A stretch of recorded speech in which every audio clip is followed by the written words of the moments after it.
Сәлем достар, микрофонда Есенбек Құрбан. Кезекті видео жалғастырамыз. Бүгінгі сабақта сіздермен біз Б деңгейін қарастырамыз. Алдыңғы сабақта А деңгейін қарастырған болатынбыз. Бүгінгі видеода Б деңгейінің 6 есебін ғана қарастырамыз. Бірінші қосындыны есепте дейді. Бізде мына нәрсеге внимание аударып алайық. Қайсы итерацияға жақын? Екеуі де итерацияға жақын. Мынаны форға алсақ болады, 2-ден 11-ге дейін деп алсақ болады. Ал мынаны өзіміз сол кезде қолдан арттыра салсақ болады. Python'ды ашамыз. S тең. Мынаны 3-тен бастайық. Форға береміз. P тең. Мынаны P деп алайықшы. Маған S ол санау үшін керек. For I in range 2-ден 11-ге дейін. Яғни, мынау менде үсті айлар деген сөз. Сонда P, S оларды жинайды. Қалай жинайды? Ай, яғни 2, 3, 4, 5 ай бөлінеді 3, 4, 5, 6-ға, яғни пока что ол P-ға тең. Каждый итерацияда P 1-ге артып отырады. Сонда экранға былай деп қарайық. 2-ге бөлгендегі, яғни айға бөлгендегі P мәні қаншаға тең еді? 2, 3, 4, 5, 10-ға дейін барғанда 4, одан кейін 5, 6, 7, 8, 9, 10, 11, 12 дейді. Ой, P емес S қо. F5, окей. Вот міне жауабы. Енді осындай жауаптарды формат деген функцияны пайдаланып азайтуды үйреніп ала салайық. Ол бізде былай болады. S-тің алдында тырнақша, біреулік тырнақша, мынаның алдында процент болады. 2f нүкте процент нүкте 2f, 2f деген ол қанша значениені көргім келеді дегенді білдіреді. Мен 2 таңбаны көргім келеді дедім. Өтірден кейін қандай таңбаны көргілеріңіз келеді, соны жазсаңыздар болады. Мысалға мен 3 таңбаны көргім келеді. Неке жуықтап алғандағы мәндері шықты. Бірінші есеп аяқталды. Екінші есеп қосындыны есепте дейді. Бұл жерде итерацияны неге береміз? Итерацияны бүйтіп айтақ. Мынау мынерде 1 көрінбей тұр деп ойлайық.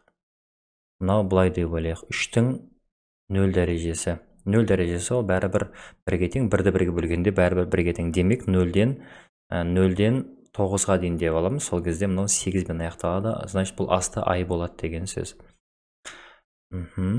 Жоба дұрыс. Так, 0-ден бастап жазып үйрене берейік. S тең 0, маған бұл жинау үшін керек. P тең 1, яғни үстілі бәрі тек қана P, немесе оны 1 деп алса да болады. For I in range 9-ға дейін, өзі хочешь не хочешь 0-ден басталады. Сөйтемізді. Бұларды жинаймыз. S-қа жинаймыз. S плюс равно P бөлінген 3-тің көбейту ай дәрежесі. 3-тің 0 дәрежесі ол менде 3-тің 0 дәрежесі 1 бөлінген 1 ол 1-ге тең. Итак, далее. Сонда біз қалай қараймыз? Принтқа айдағы S-тің қанша болып жатқан көрейік. Тура соны неге аламыз? Процент, яғни жуықтап алайық. Процент нүкте 3f деп алайық. Бұл үшеуін ғана көрейік. F5, окей? Біріншінде 1, екіншінде 1-де 33, 1-де 44, 1-де 50-мен аяқталады дейді. Негізі есепте дәрежелеу операциясы пайдаланылмайды дейді. Яғни, мынау біздің пайдаланған дәрежені пайдаланбайды дейді. Ондай вариант бар болса, бар ғой, өздерің шығарып көріңіздер. Хотя менің жағдайымда сол процентпен шығады. Қазақстан чемпионатында әрбір футбол командасының жинаған ұпайлары туралы деректер бар. Командалардың чемпионаттағы орындарына сәйкес тізімде тұрғанын біліңдер. Менің түсінігімде бұл бізде, мысалға, футбол команда 6 команда болса, 6-ның ең көп жинағаны қайсы және ол қай орында тұр? Менің түсінігімде осы, сол нұсқада шығарып берем. егер есептің берілгені дұрыс түсіндірілмеген болса, онда басқа нұсқаны өздеріңіз қарап көрсеңіздер болады. Мен былай деп айтам: n тең int input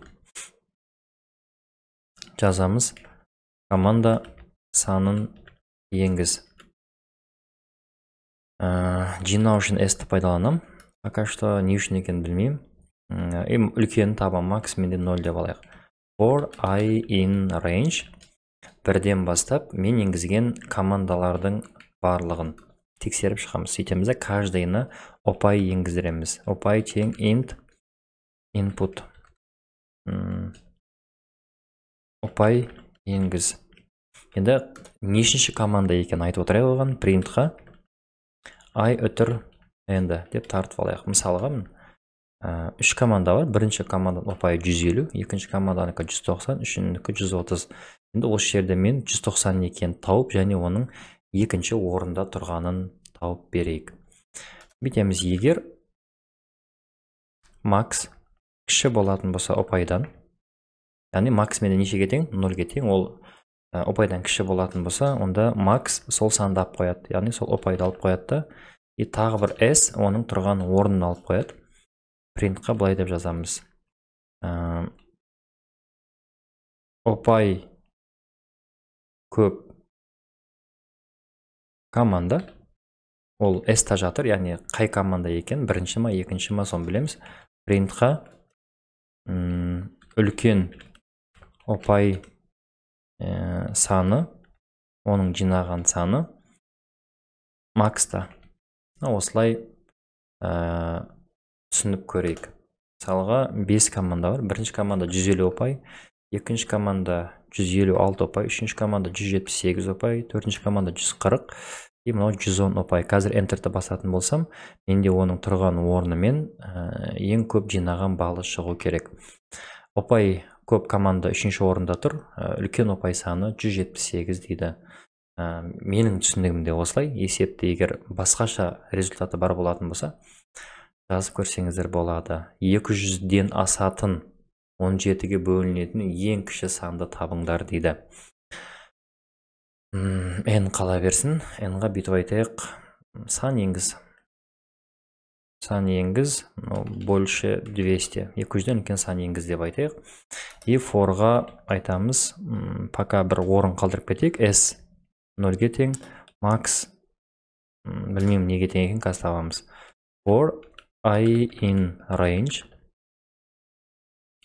200 өтір n плюс 1. Яғни мен қанша сан енгізсем, соның ішіндегі 17-ге бөлінетін. Если I процент 17 тең 0. Яғни 17-ге бөлінгенде 0 қалатын болса, сол сандарды бірінші экранға шығарып алайық. N-ді F5, окей.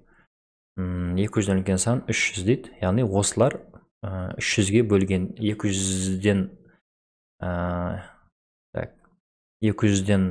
асатын және де 17-ге қалдықсыз бөлінетін сандар. 200 бен 300-дің арасында 17-ге қалдықсыз бөлінетін сандар осы. Осының ішіндегі ең кішісі 204 екенін біз табуымыз керек. Бүйтіп айтайық, max-ға тең, ол n-ға тең деп алайық. Яғни мен ең алғаш қайсан енгізем, мысалға мен 300 енгіздім ба, 300 енгіздім ба, сол менде үлкені. Енді сол үлкенді мынамен салыстырамыз. Егер max кіші болатын болса айдан, max тең айға. Мен қателесуім мүмкін, пока осылай шығарып көрейік. Print max. Мен минді тауып атыр едім о. 300, 300-ден 300 шықты, значит бүйтіп айтамыз: max үлкен болатын болса айдан, max емес min деп аласыз, кіші. Кіші тең n-ға.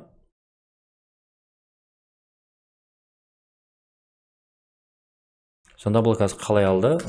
300 дейтін болсам, қазір 204 шығады. По смыслам былай болады ол.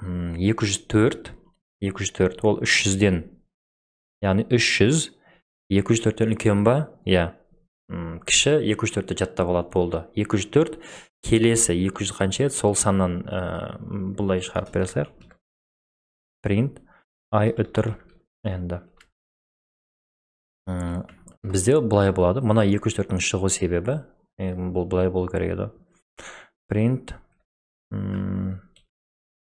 плюс слэш астына түсіру үшін ғой енді n 300 слэш n деген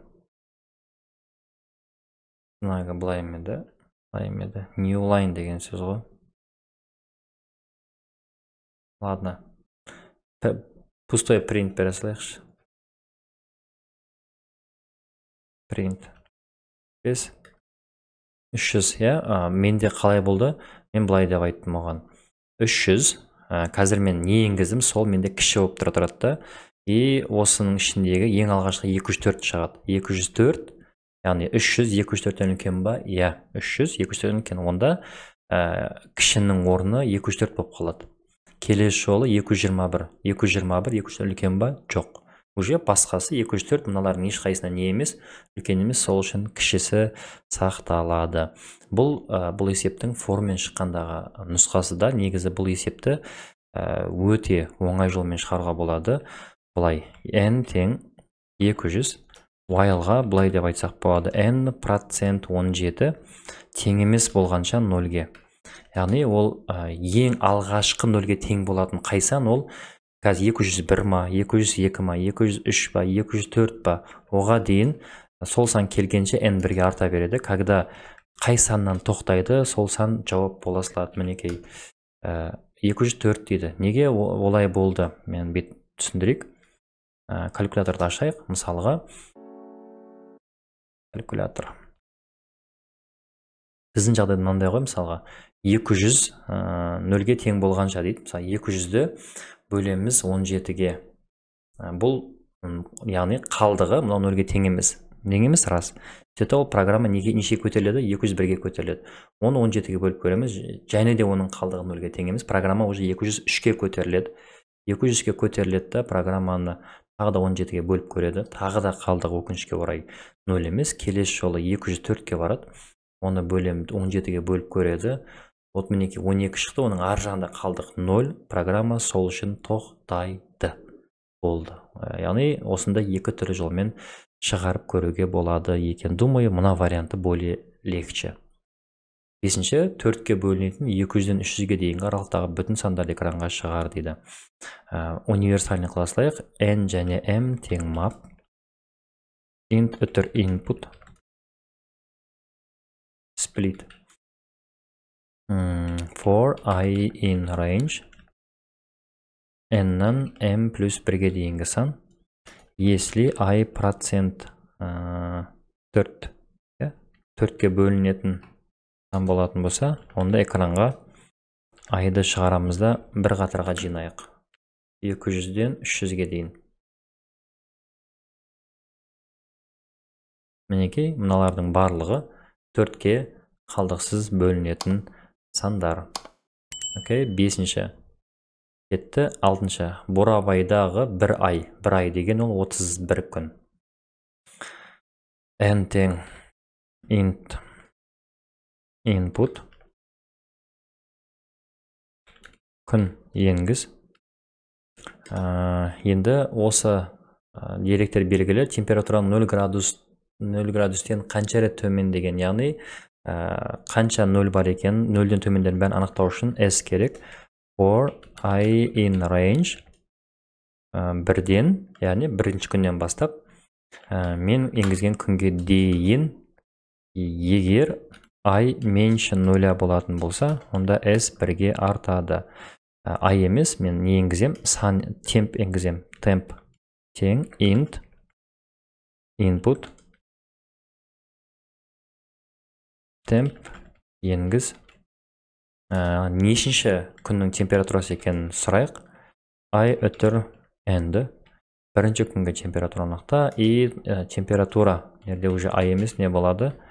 Темп. Температура 0-ден кіші болатын болса, s 1-ге санайды. Экранға айтамыз. 0-ден кіші күн саны өтір s-та. F5, окей. Давайте пока мен 5 күнді анықтайын. Бірінші күнгі температурасы 12 болды, одан кейін 5 болды, одан кейін -5, одан кейін -6, одан кейін 1 градус болды. 0-ден кіші күн саны олар 2 болды. Осымен B деңгейіндегі есептер аяқталды. Есептерді шығарудың нұсқалары өте көп. Біз сіздермен өзіміз білетін қарапайым нұсқалармен таныстық. Келесі видеода сіздермен S деңгейінің есептерін шығаратын боламыз. Сіздермен бірге болған Есенбек Құрбан. Келесі видеоларда жүздескенше сау саламатта болыңыздар.